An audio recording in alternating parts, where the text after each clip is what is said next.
बिस्मिल्लाहिर्रहमानिर्रहीम। अस्सलाम वालेकुम स्टूडेंट। आज के इस लेक्चर में हम बात करेंगे मोमेंटम से मुतल्लिक। Momentum is a quantity of motion of a moving object. एक मूविंग ऑब्जेक्ट के पास कितना क्वांटिटी ऑफ मोशन है, इसको हम नाम देंगे मोमेंटम का। Quantity of motion of a moving object depends upon the mass and velocity of a moving object. Student, किसी भी मूविंग ऑब्जेक्ट का जो मोमेंटम होता है उस मूविंग ऑब्जेक्ट के मास और वेलोसिटी पे डिपेंड करता है। अगर किसी मूविंग ऑब्जेक्ट का मास ज़्यादा है तो उसके पास क्वांटिटी ऑफ मोशन ज़्यादा होगा, अगर मास की वैल्यू कम है तो क्वांटिटी ऑफ मोशन भी कम होगा। मोर is the velocity, more is the quantity of motion, less is the velocity, less is the quantity of a motion. तो आइए क्वांटिटी ऑफ मोशन की डेफिनेशन से मुतल्लिक बात करते हैं। The product of mass and velocity of a moving object is called momentum. जैसे कि मैंने आपको बताया कि मोमेंटम किसी भी मूविंग ऑब्जेक्ट का उसके मास और वेलोसिटी पे डिपेंड करता है, तो अकॉर्डिंग टू इट्स डेफिनेशन किसी भी मूविंग ऑब्जेक्ट के मास और वेलोसिटी का प्रोडक्ट फाइंड कर ले, इस प्रोडक्ट को हम लोग नाम देंगे मोमेंटम का। According to its definition momentum is equal to mass into velocity. Mass और वेलोसिटी का प्रोडक्ट फाइंड कर लें, इसको हम लोग मोमेंटम का नाम देंगे। मोमेंटम को हम लोग कैपिटल P से रिप्रेजेंट करते हैं। इसकी अगर मैथमेटिकल फॉर्म लिखें, और मास को हम लोग m से रिप्रेजेंट करते हैं और वेलोसिटी को हम लोग v से रिप्रेजेंट करते हैं। This is a mathematical expression of a linear momentum of a moving object. चूँकि हम लोग लीनियर मोशन से मुतल्लिक बात कर रहे हैं, तो एक लीनियर मोशन परफॉर्म करने वाले ऑब्जेक्ट का जो मोमेंटम होगा उसको हम लोग लीनियर मोमेंटम का भी नाम देंगे, और वो इक्वल होगा P is equal to m into v. जैसे कि आप जानते हैं वेलोसिटी जो है एक वेक्टर क्वांटिटी है, और वेलोसिटी को हम एक स्केलर क्वांटिटी के साथ मल्टीप्लाई कर रहे हैं, तो रिजल्टेंट क्वांटिटी हमारे पास मोमेंटम है। तो मोमेंटम एक वेक्टर क्वांटिटी है student. Momentum is a vector quantity, ये एक वेक्टर फिजिकल क्वांटिटी है। अगर हम इसके यूनिट से मुतल्लिक बात करें तो अब हम इसका यूनिट भी यहाँ पे लिखेंगे। इसके फार्मूले को देखें, P is equal to M V. M is the mass, V is the velocity. Mass का यूनिट हमारे पास होता है किलोग्राम, और वेलोसिटी का यूनिट होता है मीटर पर सेकंड। तो मोमेंटम का यूनिट हो जाएगा किलोग्राम मीटर पर सेकंड। इसको न्यूटन सेकंड भी बोलते हैं। वो किस तरह से, इस एक्सप्रेशन को सेकंड से मल्टीप्लाई भी कर दे और सेकंड से डिवाइड भी कर दे। तो इसको रीअरेंज करके लिखें, किलोग्राम मीटर, देखिए पर सेकंड है, यहाँ पे भी सेकंड डिवाइड हो रहा है, इसको ऊपर ले जाए तो ये हो जाएगा पर सेकंड स्क्वायर मल्टीप्लाई ये वाला सेकंड। तो ज़रा और से देखें, kilogram metre per second square ये न्यूटन के इक्वल होता है, तो इसको हम लोग यूं लिख सकते हैं, Newton second. This is the SI unit of a momentum. Momentum का unit kilogram metre per second भी हो सकते हैं, इसको आप न्यूटन सेकंड भी बोल सकते हैं। अगर हम इसकी डायमेंशन से मुतल्लिक बात करें, डायमेंशन लिखने के लिए हम लोग इसके सैम्बल के अराउंड जो है स्क्वायर ब्रैकेट का इस्तेमाल करेंगे, और मोमेंटम की डायमेंशन लिखेंगे हम लोग। डायमेंशन लिखने के दो तरीके हैं, या तो आपको फिजिकल क्वांटिटी के फार्मूले का पता होना चाहिए या फिर उसके यूनिट का पता होना चाहिए। तो मोमेंटम का यूनिट हम लोग देख चुके हैं, किलोग्राम मीटर पर सेकंड। तो किलोग्राम किसका यूनिट होता है, मास का, तो मास की डायमेंशन होगी capital M। Metre, metre unit होता है लेंथ का, तो लेंथ की डायमेंशन होगी L। सेकंड यूनिट है टाइम का, तो टाइम की डायमेंशन होगी कैपिटल T। चूंकि सेकंड के ऊपर -1 है तो यहाँ पे T के ऊपर भी -1 आ जाएगा। This is a dimension of momentum. अगर हम इसकी डिपेंडेंस से मुतल्लिक बात करें तो मोमेंटम मास और वेलोसिटी पे डिपेंड करता है। किसी भी मूविंग ऑब्जेक्ट का मास कितना है, उसका वेलोसिटी कितना है, ये डिसाइड करेगा उसके पास क्वांटिटी ऑफ मोशन कितना है। अब हम लोग नेक्स्ट टॉपिक से मुतल्लिक बात करते हैं, momentum and second law of motion. आप लोगों ने सेकेंड लॉ ऑफ मोशन पढ़ रखा है। अब उस सेकेंड लॉ ऑफ मोशन को हम मोमेंटम की टर्म में डिफाइन करेंगे। उसके लिए हम लोग सपोज करते हैं ये हमारे पास एक मूविंग ऑब्जेक्ट है। Let's suppose this is a moving car. इसका मास m है और इसकी इनिशियल वेलोसिटी vi है और ये किसी पार्टिकुलर डायरेक्शन में मूव कर रही है।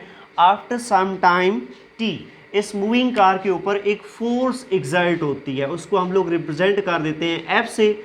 After exerting a force on this moving car इसकी वेलोसिटी चेंज होके हो जाती है vf।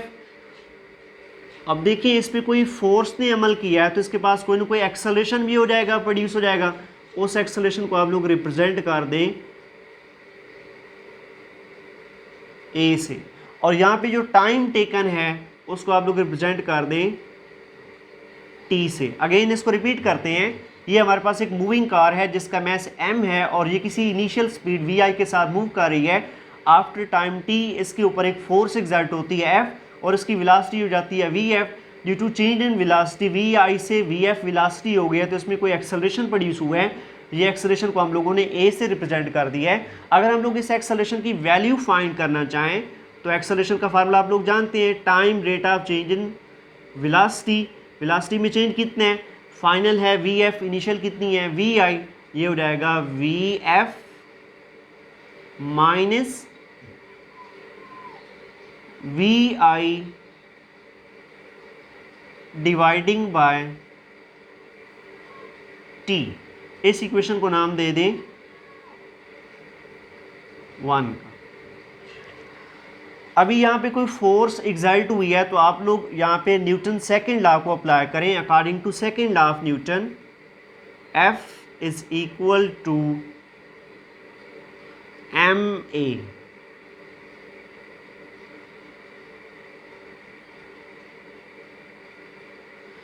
इसको नाम दे दें आप लोग इक्वेशन 2 का। अभी आपने एक्सेलरेशन का वैल्यू निकाला है इस मूविंग कार का, तो ये एक्सेलरेशन की वैल्यू को यहाँ पे पुट कर दें इस इक्वेशन 2 के अंदर। तो F की वैल्यू हमारे पास हो जाएगी F is equal to m into acceleration की वैल्यू है vf minus vi dividing by t। m को मल्टीप्लाई कर दे इधर और t यहाँ पे डिवाइड हो रहा है, इसको इधर ले आए, f के साथ मल्टीप्लाई हो जाएगा। ये हो गया हमारे पास f into t which is equal to m vf minus m vi। इस इक्वेशन को नाम दे दें 3 का।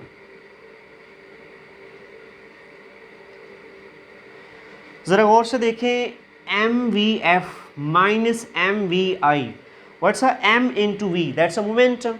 मैस और वेलोसिटी का प्रोडक्ट मोमेंटम के इक्वल होता है, ऑलरेडी हम लोग बात कर चुके हैं। So what is this, mvf mass into final velocity का product, mass into initial velocity का प्रोडक्ट। it means that this is a final momentum of this moving car and this is a initial momentum of this moving car।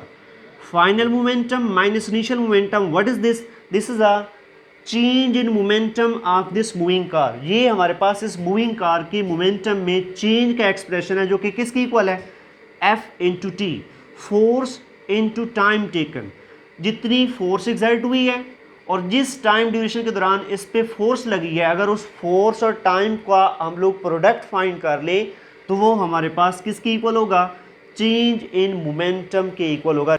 अब यहाँ पे t इधर f के साथ multiply हो रहा है, इसको इस साइड पे ले जाएं इक्वेशन की तो ये यहाँ पे डिवाइड हो जाएगा। तो इसको हम कुछ यूँ लिखेंगे, f is equal to m vf minus m vi, t यहाँ पे डिवाइड हो जाएगा over t। M V F minus M V I, इसको हम लोग चेंज इन मोमेंटम का नाम दे सकते हैं। इसको यूँ भी लिख सकते हैं, एम वी एफ को पी एफ से रिप्रेजेंट कर दें final momentum, minus M V I को रिप्रेजेंट कर दें पी आई से initial momentum dividing by time. So P F minus P I change in momentum, इसको हम डेल्टा पी से रिप्रेजेंट कर देते हैं। So F is equal to delta P dividing by T, इस इक्वेशन को नाम दे देंगे 4 का। And this is a Newton second law in term of momentum.